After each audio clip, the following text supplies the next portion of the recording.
We want to look at the EDS model from the text. This is a model of both the short run and the medium run, where the goal is to describe the behavior of output and price level in both the short run and the medium run, and also to consider the transition dynamics from the short run to the medium. So our focus is on both output and price level in the short run and the medium run. Now, the first main element of the model is the AS curve. Now, the AS curve captures the effect of output on price level. Here, it's important to keep in mind that in micro, when we look at the supply side, as price increases, output increases, because as price increases, firms want to supply more output. But now in macro, in the EDS model, as presented in the text, we're going to see that as output increases, price increases. We'll just look at in a little bit what the mechanism through which price increases is when output increases. The key thing to remember is, unlike in micro, in macro, in the text, the as given in the text, the way we're looking at the AS curve is it's capturing the effect of output on the price level, right? And not the price level and output. So we're looking at causality from output to price level. Now, the AS curve is derived from the behavior of wages and prices described in chapter 6. So we derive it from a WSPS model without the P is equal to P assumption. We've already derived the AS curve under two different production functions, y is equal to n and y is equal to an.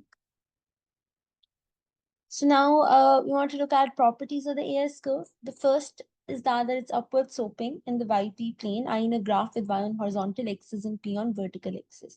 Whereas y increases, p increases, because like we said, AS curve captures the effect of output and price level. So the causality is going from Y to P. As Y increases, P increases. Now, why is that? Let's see. Now, as Y increases, that causes an increase in employment N.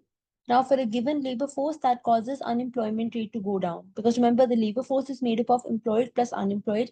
For a constant labor force, as level of employment increases, level of unemployment goes down. So as a result, the unemployment rate also goes down. So as N increases, the unemployment rate goes down for a given labor force.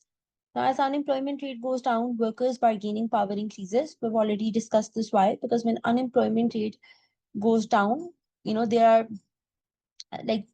it's more easier for workers to find jobs and it's more difficult for firms to replace workers. So workers' bargaining power increases, which causes W to increase from WS. Remember, WS is given to us as W is P FUZ, where W and U have an inverse relationship because of bargaining power mechanism.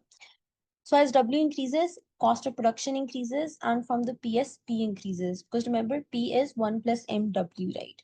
Because firms, the price that firms charge is a constant markup over their marginal cost W. So as P is 1 plus MW, as W increases from WS, P increases from PS. So as Y increases, P increases, so we get an upward sloping AS curve in a YP plane.